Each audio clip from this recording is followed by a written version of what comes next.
Today's video, I want to show you guys the picture-in-picture plugin, and I use it a little bit differently than what I was doing for my previous tutorials.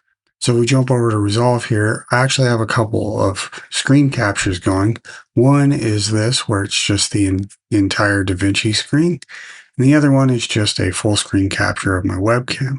I used to do it where I would have a little thumbnail and a full screen DaVinci. So I was kind of stuck with that, but I wanted a little more flexibility. Now, what I was doing was grabbing these two and making a multicam, and then I would switch whatever angle I wanted down here in the timeline and use our little multicam edit here to watch what I was doing and just make video inserts. But now we have this new picture-in-picture plugin.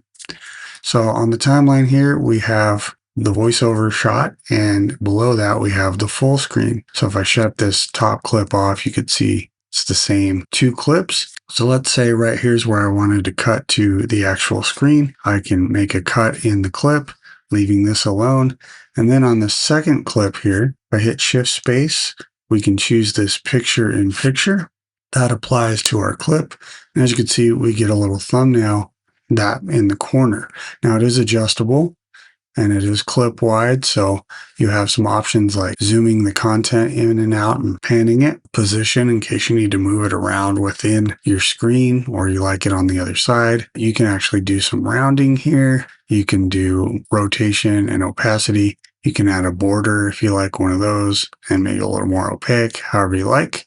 And you can even add a little bit of a drop shadow. It's kind of tough to see, but there's a drop shadow right here in the corner. You can see it right behind here. Maybe if I make the color a little brighter, you can see what it looks like. So pretty flexible. Now, if I want to go back to a full screen chunk to where I would want to address the camera, I would just cut that, choose that clip, shut that off, and then go back to full screen view. And then if I wanted to go back, hit that edit, grab the next clip and turn that back on.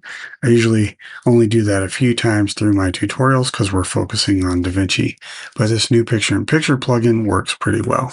So if you haven't used it, give it a shot. And I just have two little screen captures going, and it's a lot easier than doing it on the fly in OBS.